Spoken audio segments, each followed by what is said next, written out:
tumbling, sky ground, screaming.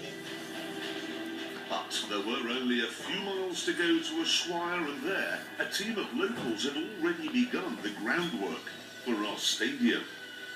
They were using shipping containers which would form the framework, and we had even lined up some football cars for the Argentinians to use. But then we received word that up ahead there was some kind of protest about our visit, and the producers decided it would be best if we went to a nearby hotel.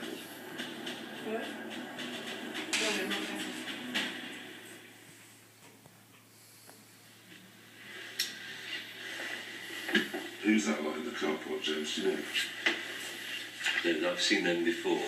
I'm not sure who they are. Well, this lot are taking a lot of interest in the camera vehicles. What is it?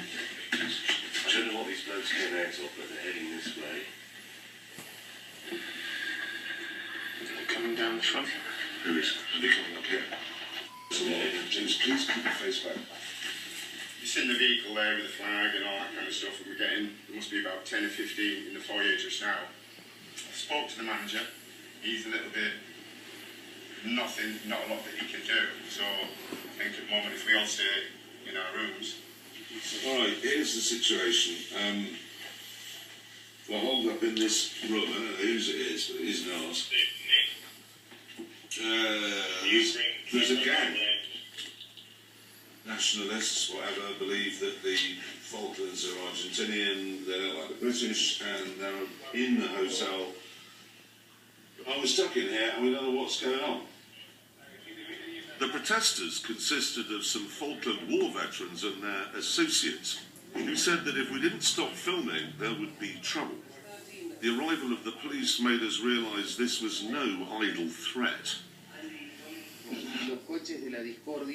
The head veteran accused us of putting a fake number plate on the Porsche that was a deliberate reference to the Falklands War.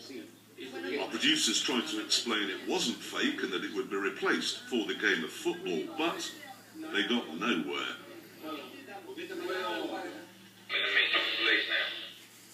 Are you saying we've got to get the hell out of Tierra del Fuego? Absolutely. We're being ordered to leave Tierra del Fuego, yes? We are. They want us as people out. We have just been ordered out of Tierra del Fuego, ordered out of, effectively, Argentina. But we haven't had any animosity whatsoever in the whole trip. Everybody's been perfectly decent, very charming. All we wanted to do was come here and play football. And what's happened is...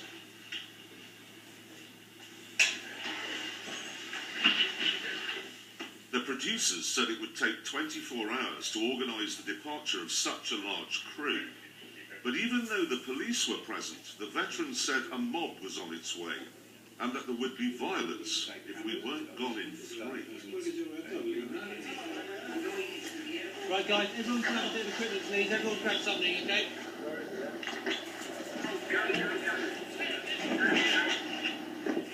Do we get an escort?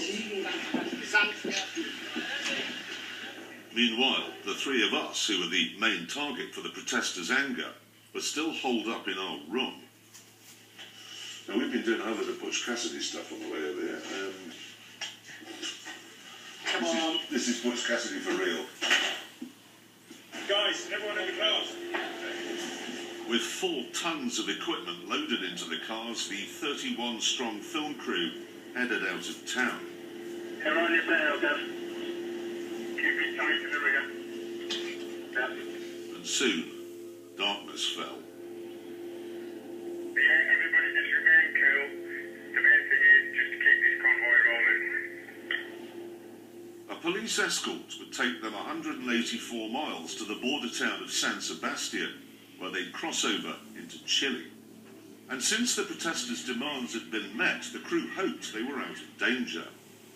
But a short while later, they realised they were not alone. Bikes behind the star cars. Bikes behind the star cars.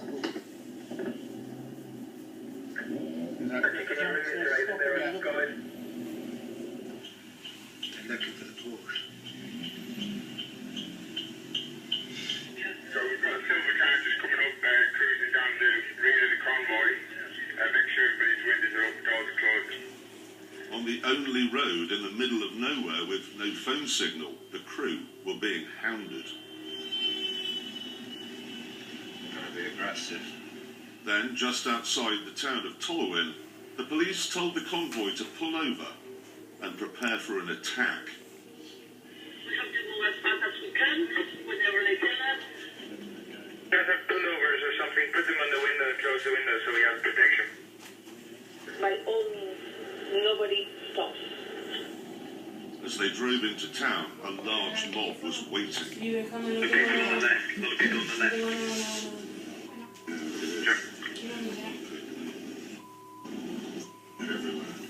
And they were organised. There's a truck slowing us down too. The truck blocking the right-hand lane. It's too slow. That's a deliberate truck just put there. They're coming out. The first couple of hits were from eggs. But then, the rock started. Stop Mobsters.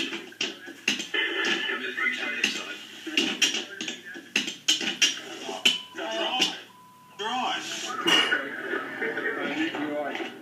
Look in this lot.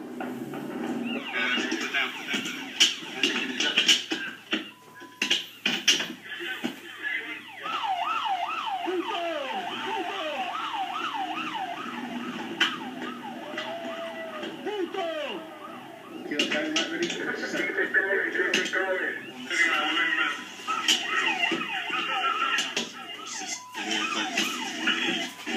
Look out on your right, look out on your right. Go left, keep going, right, floor it to the right, floor it to the right.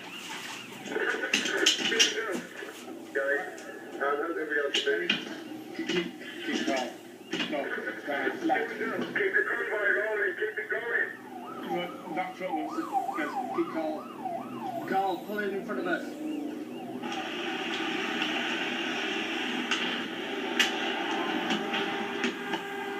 Inside our driver windows, posted on the silence through the side window.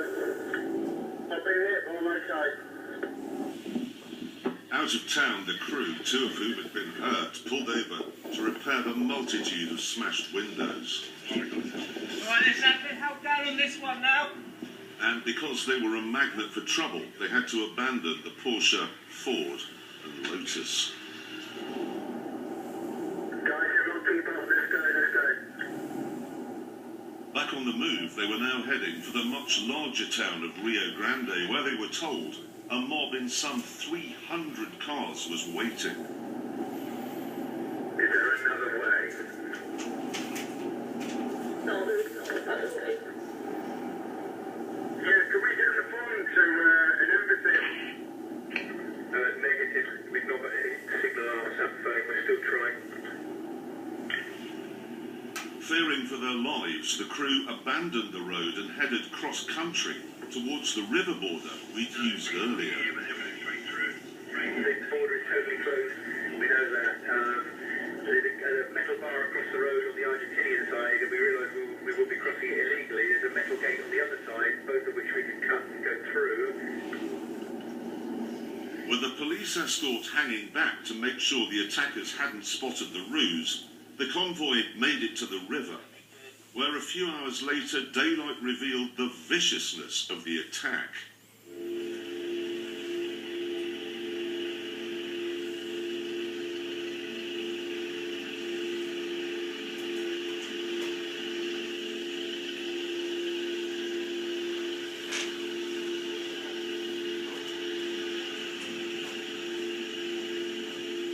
This time, there were no diggers or trucks to help ford the river. But after many hours of struggle, our team made it across.